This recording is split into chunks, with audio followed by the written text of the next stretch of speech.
Let me know when you want to share. All After we right, let's talk first and then we share what we're going to be talking about. We need an intro. we're live. Are We we? are live. I thought the countdown happened first and then you go live. Oh, there you go. Let's go. Now we are live. Or were we live 30 seconds ago? Now the countdown is happening. Let me see. Boom. I think the if you're looking at your social medias, it's a little behind lagging. So we are officially live.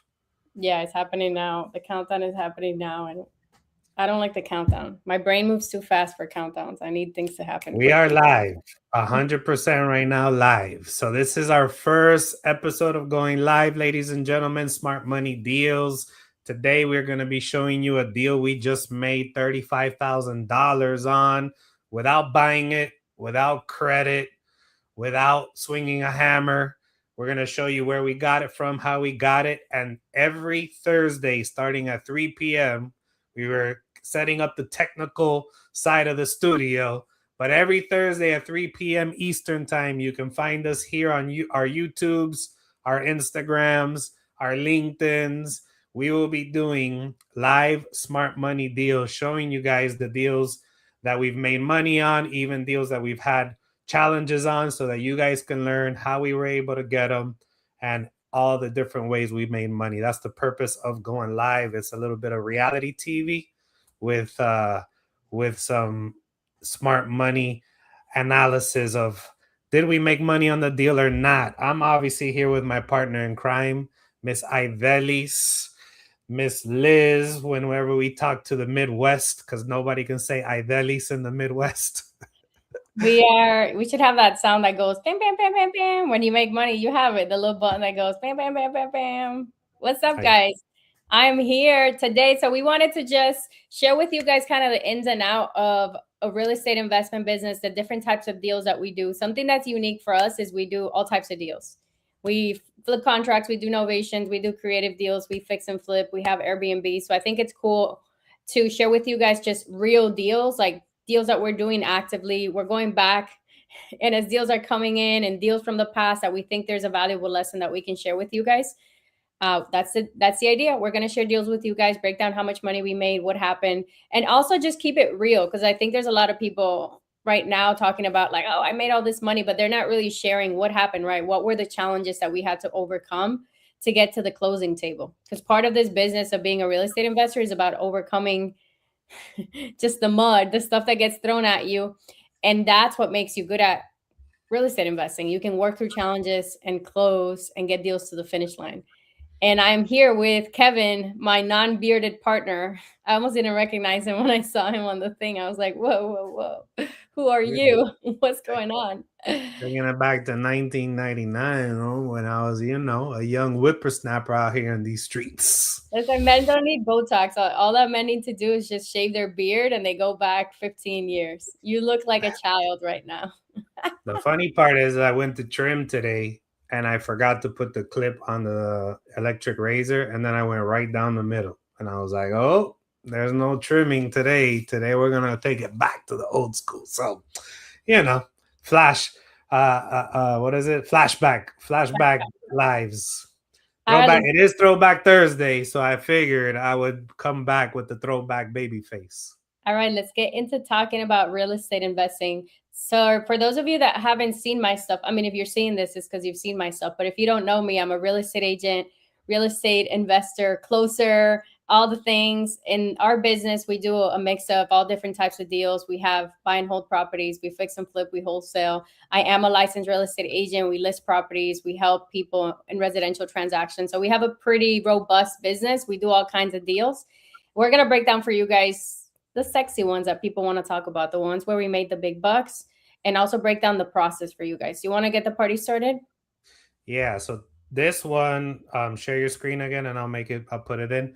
This one, we flipped the contract. We'll tell you guys what that means and what it looks like. But other weeks, we'll show one that we have Airbnb, or another one that we actually did a fix and flip, or another one that we bought creatively, seller finance. We have a deal in New Orleans that we have 0% interest rate, and it is turnkey with a tenant that we got in place. Like all these deals, we're going to show you guys week after week on the different ways to make money, how we raise capital to buy these deals without any of our own money, how we don't use credit. All of that is coming to you guys on these lives as well. So let me plug you in here. Let me know. There you go.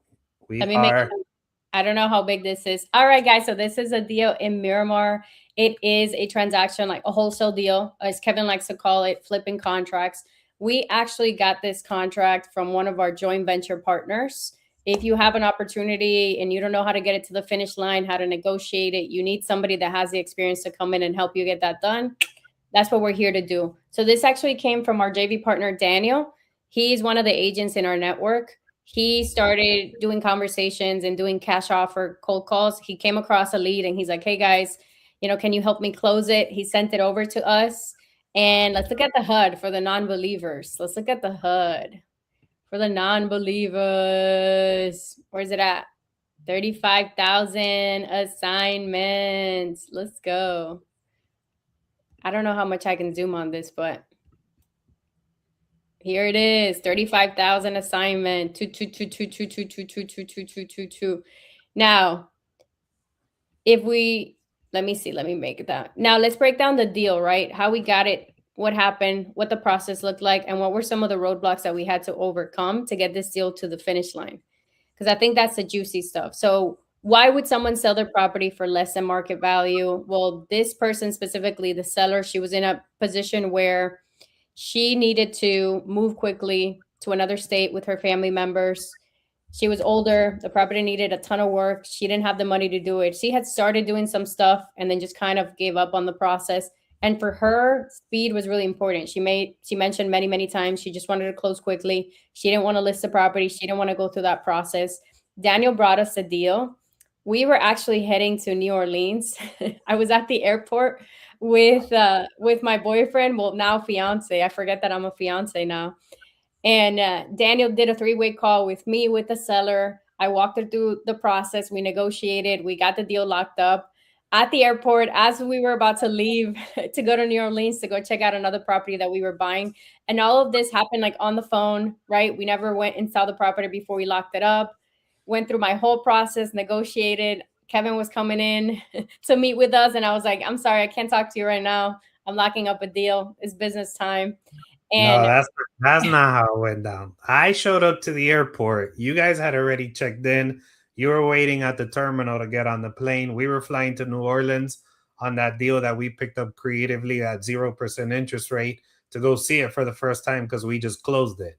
As I start to walk up, I'm at least a good 50 yards away from where you and your fiance are sitting, and you're on the phone with your laptop on your lap, super intense. And I already recognize that face. I'm like, all right, she's probably talking to somebody.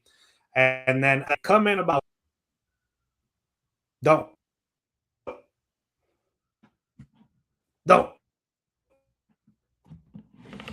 And I'm like, all right. I haven't even, I didn't even say a word to you, but that is, we properties got locked up and you just locked the phone without having to go see it. So that was our celebration right there. But go ahead, continue. We may have lost some of that with your internet connection, but to summarize, for those of you that missed it, is I think you walked in, as I was negotiating, and I was like, I'm sorry, I can't talk right now. I got to get this done. So I share this with you guys, not to, kind of hype myself up, even though every now and then it's not that bad to hype yourself up. To share this, that on the phone, it was a conversation on the phone. I went through my process. I did everything. It was like a 20-minute phone call and we got a contract signed on the phone. That's why we love doing these types of deals. We do these deals virtually. We lock them up on the phone. Even though this is a deal that's local, that's in Miramar, our local market, we do everything virtually. And then we have a process after we get the property under contract. We go see it, we take pictures, and I'll tell you guys what that process looks like. So how did we get the deal in the first place? So Daniel actually our joint venture partner has a cold caller that cold calls for him. He was doing circle prospecting because he's a real estate agent, and he was having his team call around the neighborhood to see if anybody wanted to buy or sell. We gave him the strategy like, hey, you need to be doing cash offers. He switched it up, and he started getting these motivated sellers and these leads. So it was from switching up his marketing and just his mindset when it comes to this type of opportunities, because he was a high producing agent, calling expireds, FISBOs, doing the whole thing. And then as soon as he switched, he started getting opportunities. So I want to show you guys the numbers. Let me see. I don't know how big this is going to show, but I'm going to share. You gotta share again. You don't have, whenever you want to not share, just tell me and I'll take it off the screen. Because every time you close it out, it completely takes it out of the studio. Oh, nice. Okay, guys, we're learning tech. We're learning the tech behind this. Okay, let's look at it. So our process as far as how we run numbers on properties, just to kind of show our process. Wow. Let me make it a little bit bigger. So these are our, right here. These are our direct notes from our team of how we run numbers on property. So, you know, she said she had gotten an offer for 355. She wants 385. So we got it locked up at 380. And this is how we run numbers on properties. We look at what's the lowest closed sale in the neighborhood. We look at second lowest closed sale. Hold on a second. Hold on a second. Because as of right now, I'm just looking at the notes. I don't see any of the numbers. Oh, let me switch it up. Let me share this tab instead. There you go. There you go. Perfect. So I want to show you guys kind of like how we look at things. So for me on the acquisition side as a closer, I want to know the lowest cash sales because that's what I'm going to use to negotiate and anchor the seller's expectation on like what a realistic cash offer is. Kevin runs numbers on our team, or if I'm on the phone and it's a one call close where I got to get it done, I run numbers on the call and I look at cash sales, what the lowest cash sales are, and I look at the highest closed sale similar to that property. So we determine what we call our ARV, which is after repair value. After repair value, what the property is worth fixed up. Once we have our after repair value, then we can do numbers based on what the seller told us as far as the property condition. But we make it simple. We don't go in and, you know, do exact estimates because we want to move through efficiency with these deals. So for us, a safe number that we always put in, if it's a property that's around like 1,300, I don't know, up to 1,500 square feet, is 50,000. That's like our average number. Obviously, if the seller is telling us the property's in, you know, horrible disrepair and we got to do the roof, the AC, we're going to increase that. But an easy, safe number that we like to put is like around 50,000. So now that we know what our after repair value, this is our handy dandy calculator. So I know, Kev, by the way, hold on. Actually, when you say it, if you guys want, take a screenshot, the QR code here in the middle. If you guys want access to this calculator for free, if you want access to a free training on how to use all of this and how we lock up deals, in fact, the exact framework on how we negotiated the script on how we locked up this deal and made $35,000 on it without buying it, without our own credit, scan the QR code and you can go ahead and put your name, email, and phone number, and my team will send you all these free training and resources just for supporting our new venture this year on the lives.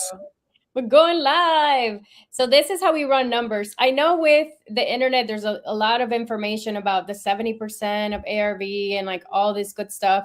That's a good rule, right? Rules are good, like anything, but it doesn't always work 100% of the time. So as you get more experience and run numbers, you realize that that formula works in certain situations, but in certain situations it doesn't.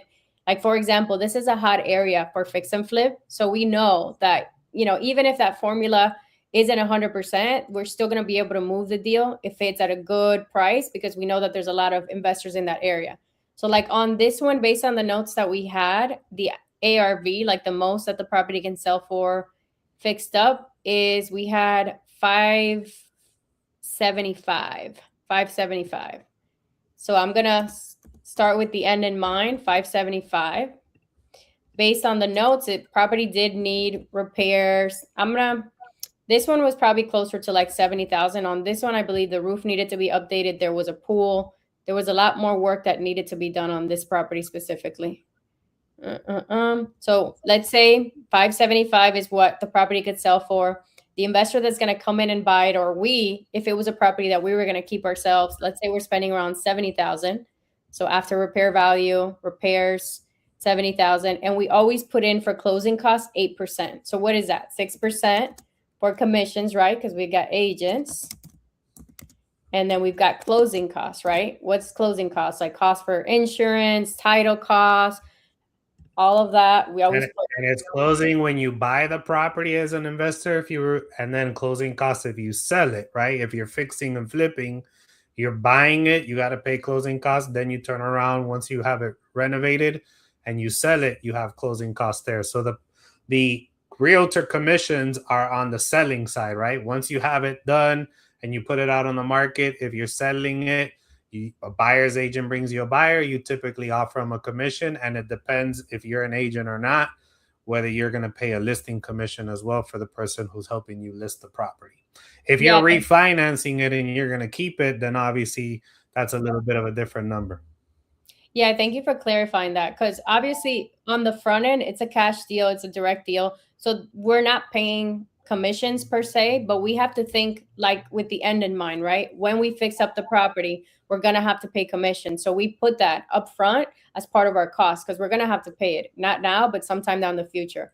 If there's another investor that's going to come in and take over this deal, most of them are going to go through the same process and have an agent. So in reality, to buy this deal, we're really only spending like 2%, right? Or 1.5%. But since we know that there's going to be a resale, someone's going to come in, fix it up and resell it, we almost have to put those costs already up front and account for that. Because the end buyer, or us as fix and flippers, that's a cost that we're going to have. So once we have the closing costs there, 8% is a fair number. If you are going to be using hard money, like private money, all this bottom section here, which we're not going to get into right now, but this is if you're using private money loan, then you got to put in all your costs, or a hard money lender. So just for the purpose of this exercise, we will have fix and flips that will break down for you guys that financing was used. In this one, we don't have to worry about financing because we're not going to go ahead and buy this property ourselves. So this is how I always start my numbers. Once I've got repairs, ARV, and closing costs, I'm going to look at profit margin, right? How much money would we want to make on this deal, or would an end buyer like this fix and flipper want to make on this deal? 30% is a great number. Any deal that you've got a 30% profit margin, lock this up yourself, fix and flip it. Like, don't even think about it. There's so much room here to be made. This is like, over 6 figures flipped on this. But when it changes is when you're having the conversations with the sellers and negotiating, you have to understand not every seller is going to take this offer, right? That's why that 70% formula, like that doesn't work 100% of the time. So if we would have been stuck at 286, we're not moving up, and this is all that we can pay, we would have not got this deal. So I know if 30% isn't what I can get, I'm going to start to see, well, let me go down. Like, let's say, we don't make 172,000, but we make still 6 figures at 115. It's still a deal. It could potentially work. Okay. So this would also be a number that I would feel comfortable with because there's still room here. So here we've got 6 figures. So in that 6 figures, we've got money for us, the person that brought the deal to the table, and for the investor that's keeping the deal. So there's enough room here. So if you saw, we got this contract for 380. So even at these numbers, the seller was still like, no, I've got other offers. This is a competitive area in Miami where there's a lot of people looking at property. So we're like, man, it's not going to work at these numbers. What do I need to do to make this deal work? So we go down to 15%. So here our max offer is 372, right? Okay. So we're getting close to what the seller wants. The seller wanted 385. We got it for 380. So here we've got 86,000 to play with, right? So we've got room. There's still money here to be made for the end buyer, for us, and for everybody. So we actually ended up locking up this deal closer to these numbers. Let me see. And again, this is us when we're running numbers.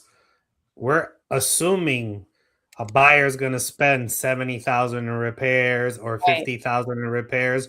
The truth is, Bob the builder with his primo Tony and his uncle John, they can do this deal for 40,000 in repairs. So even though we do like a rough estimate of repairs, 50,000, 40,000, 70,000, depending on what the seller's telling us, we can't assume who we're going to flip the contract to is going to have that same cost. They might have the hookup, they might do the work themselves, or they might not, right? So in these cases, when we're doing rough numbers, as long as we're in the ballpark, we're like, we might have someone that's interested in this that we could flip this contract to instead of buying it ourselves and flipping the actual house. That's the difference.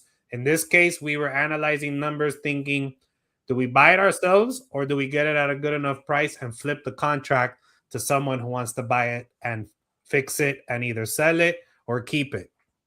Yeah. So it's with experience, you learn that nothing is black and white, right? If you're trying to do business based off a formula, it's not going to work. And it's like that with any business, right? You can't do the same thing with everybody. It doesn't work. So you got to be flexible. You got to, like, at these numbers. So let's say the person, like what Kevin was saying, repair estimates vary because you've got the handymen that do the work themselves.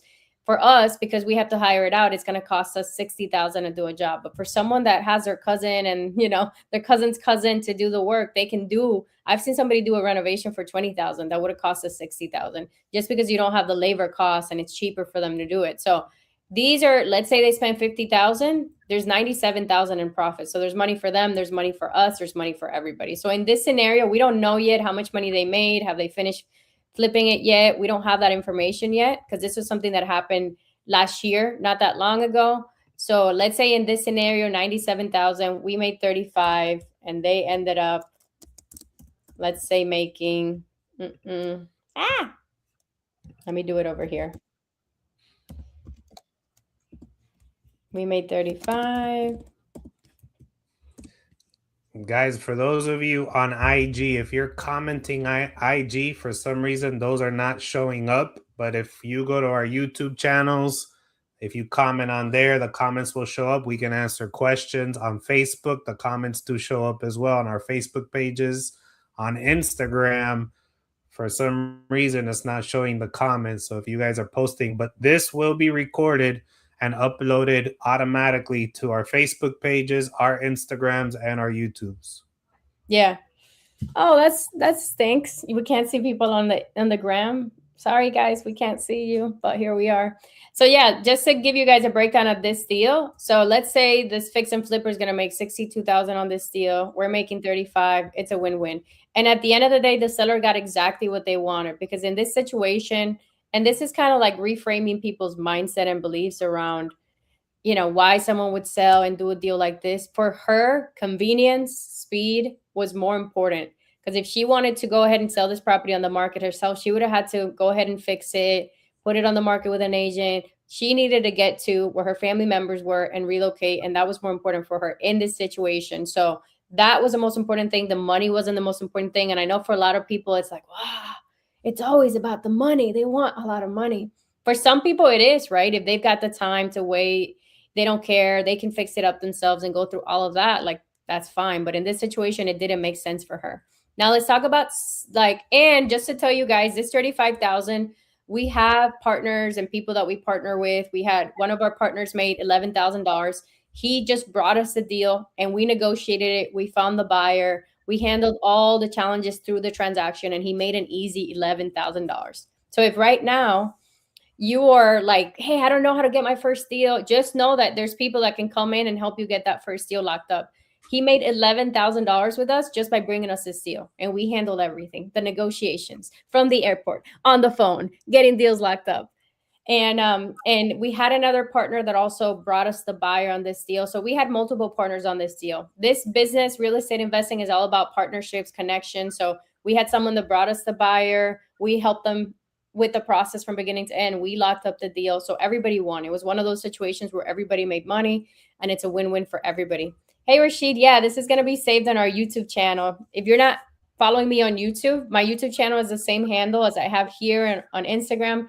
It's my first name, Idalis_real estate. So subscribe there. We're going to be doing a lot more of these live seller calls, live role plays, whatever you guys want, whatever is needed for you guys to get going and start doing deals 2026. It's a new year energy. All right, let's talk about, we talked about the good stuff, which is how we made money, how we locked up the deal, how everybody won. But let's talk about some of the challenges that we had on this deal. So we got the property under contract, I believe. Gosh, we got it under contract and then we found a buyer, I think 3 days later. So it was a process of locking it up, putting it under contract, and we started the process. Since these are properties that a lot of times are, the sellers are behind on their taxes, they need repairs. There's a lot of things that come up in the process. So common things that happen in challenges or liens that come up. A lien is any money that's owed to the city for something. First, there's a violation, right? Let's say, there's disrepair in the exterior part of your house. The city drives by and says, hey, you need to clean that up. It's a violation. They give you time to fix it. A lot of homeowners don't fix it. They don't fix it. They don't fix it. Time passes. Then it becomes a lien. Now there's money attached to it. Now, in order for you to sell your house, you've got to pay the city that money. That's something that happens a lot of times. Permits that were open and weren't closed, right? Anytime you open a permit, you got to close it. So you have to go through that process, and that requires a lot of times inspections, having the city go. So it's a process, right? There's title issues, right? We buy a lot of properties that are probates. So sometimes you've got family members coming out of the woodworks. And then we have one right now, actually, that we're going to break down for you guys once we actually finish closing the deal. We've been trying to close that deal for almost 2 years now. We got the property. There's 10 heirs involved. One of them is homeless, like stuff like that, right? That's what makes these deals juicy, because we overcome so many hurdles through the process. So on this one, there was an expired permit. So we found a buyer really quickly. We wanted to get this done in like 24 days, but then there was an expired permit. So then I think it was for was it like a back? It was the patio enclosure over the pool. Those screen patios that they put over the pool. Oh, yeah. Okay, gotcha. I don't even remember, guys. To be honest, like I was like trying to remember this deal to break it down for you guys.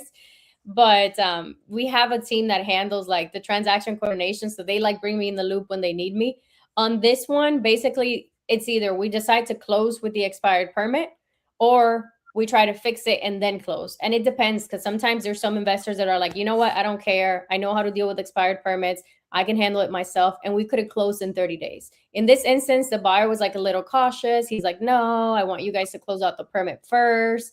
It like depends on the level of experience of the person. I found, I don't know, Kev, if you have the same opinion, but like GCs, for example, like general contractors, they've got the skills to be able to handle like permits, lien violations. Like they'll take anything on. They're like, I'm going to do it. But when you've got these investors that are like newer, that are starting out, or maybe they got burned in the past and bought a property with an expired permit, and then it turned into a whole thing, they're a little bit more hesitant. So the seller went through the process actually of closing out the expired permit. So we had like both options. We either close with it, buyer said no. The other option was to close it, and then we extended the closing, and we ended up having to extend it like an extra 60 days. The seller thankfully was super proactive. She was going to the city. A lot of times you have sellers that aren't, right? We're like, no matter what. So we come in and we call the city and we get everything done. And we've done that a lot of times, because like your job is to get the deal to the finish line. So if the seller's not doing what they need to do, you still got to do what you need to do and get it to the finish line. So the seller was super cooperative. We had inspections from the city, and then it was eventually closed out. But things like that, even though right now looking back, it seems very like not a big deal, just an expired permit. In that moment, in real estate, a lot of times there's like urgency behind everything, and then everyone starts to freak out. For example, if the buyer has his contractor team ready to go and he needs to close on this property by the end of the month, and now we've got this expired permit, now he's in his feelings because his team is ready and we can't close. What if the seller needs the money by a certain day? So like all these little things that in the moment, right now, looking back, I'm like, but in that moment, it's like, man, we can't close. What do we have to do? And like making sure that everyone stays on board, because your job is also like, it's kind of like therapy sometimes. Like you got to keep both sides like, you're good. Are you okay?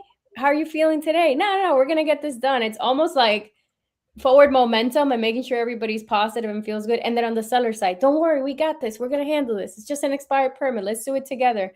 So there's a lot of like therapy that happens in real estate transactions.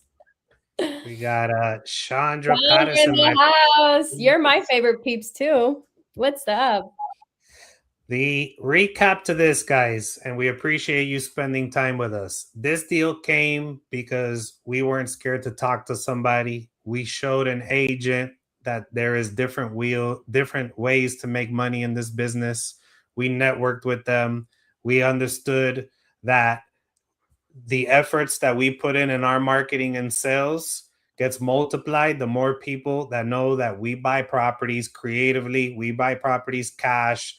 We just don't list properties as an agent. We're not just mortgage brokers or realtors. We are real estate investors and professionals. We can take a deal and either keep it for ourselves, or we have somebody in our network that likes these kind of deals. So everybody that we meet, we educate them that we're a buyer. We want them to put us in their phone as an investor, buyer, private lender, and then they call us anytime they have something that's funky, that has permits on it, is, not financeable, anything that they feel might be an opportunity or just a sweet deal. The seller wants a bottom line number and they know that there's, money to be made on it. Call us on those deals, and then we lock it up. We negotiate it. We've locked up a ton of these deals, and you still get paid by sending it to us. So we paid our JV partner $11,000 on this deal, who brought us the deal. We paid our other partner who brought the buyer into the deal $3,500. So we're not greedy. The deal made $35,000, and from there we took care of the people who took care of us, and that keeps it going.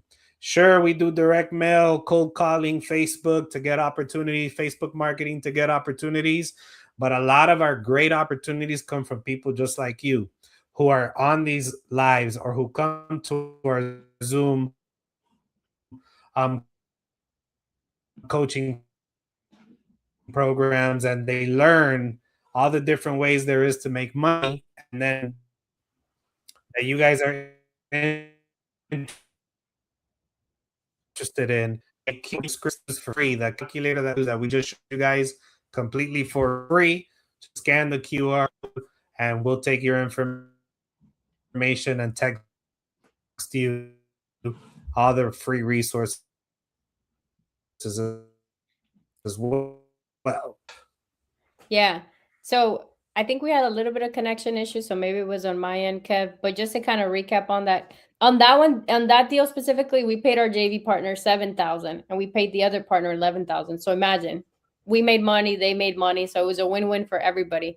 So guys, this business is all about collaboration. So when I talk to people that have never done a real estate investment deal, or agents that are stuck in like when's the next deal kind of situation, and it becomes a rat race, all you need to do is take that first step, is what we're trying to tell you. Because our JV partner, he didn't know what he was doing, right? He just got a lead that wanted a cash offer. He brought it to us. We negotiated, we got it to the finish line, and he got paid. Imagine making $11,000 by just bringing an opportunity to somebody. It's that easy. Because a lot of people get stuck in like analysis paralysis of like, I don't know what to say, I don't know what to do. Bring us an opportunity that's ready to close, and we'll close it for you. That's all you need to do. And that's how you're going to make your first check and like make things easier for yourself. We love to partner with people. We love to collaborate. We have a community where we teach people to start doing these types of deals, whether you're an agent or a new investor, it doesn't matter. We want to help you and start helping you close deals and teach you the game so you can get real wealth and real financial freedom going into 2026. Let's go. There's a cute little QR code with a little ducky that you guys can scan. I like that duck. If you want to book a call with our team and join our community, where we have some really good resources. We have free scripts that we can give you, deal analyzer calculators, and then you get to see my beautiful face. Kevin's not so beautiful, but my beautiful face every single week. And we get, he hurt his feelings over there. And we get into everything, guys. We break conversations down, we role play, we analyze deals, like everything, anything and anything that you're going to need to succeed, we provide it for you. You know what I forgot to do, Kev? I forgot to show the pictures. Is it too late to show the pictures of the house? You can share your screen real quick. So for those of you sticking around these last 2 minutes, let's show you guys the condition of some of these deals, because a lot of people think that the deals need to be horrendous, that they need to be completely beat up, and not always the case. Like some of these are livable, some of them are not. Most of them are just clean up, paint, and fix. This obviously is a new bathroom that needs to be happening in here. But we've done deals or a bathroom from the 70s. What was the era where they started putting pink bathrooms and pink kitchens? I see that a lot here in South Florida. It's like the pink everywhere. I think it was the 70s. Wasn't the 70s like groovy, where everything was colorful. I wasn't alive back then, so I don't know. Were you, Kev? I just like to mess with him, guys. It's all in good fun. We've been in each other's lives doing business for 10 years. So, like, by this time, I just like to mess with him. This right here, guys, is not one of the worst type of properties we've done deals with. In fact, it's just mostly crowded and outdated. It's not, we've gone into places where it's mold, roaches, rats, holes in the wall, wires. Like this right here, when we have bought so many of these deals, is not scary to us at all. Most of it is just clear out, clean up, and then just give it a makeover. Yeah. So this is it. I just wanted to show you guys the pictures. I mean, I've seen it all. We sold a house that there was literally a hole in the middle of the house. And I was like, I don't know if we're going to sell that house. Like, who's going to buy that house with a hole? And a guy that wanted to own the house in the neighborhood, he was an investor, but he liked that neighborhood because his family lived by and he wanted to own a house there. He bought the house with the hole and everything. So it's like, there's always a buyer for everything. So, guys, we're going to wrap this up. We're going to be here every single week on Thursday. We're going to go live. We're going to break down deals. Hopefully we can answer questions so we can get all the comments and everything set up. YouTube is the best place to jump in and ask questions because YouTube shows us everything. So jump over on YouTube. Subscribe to my channel if you haven't already. I share with you guys deals that we're doing, objections, sales, mindset, all good stuff to get you guys on the right path to investing.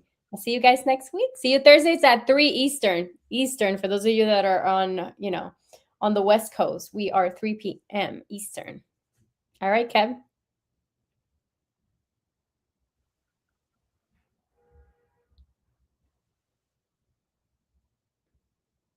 He left. He left me alone in the thing.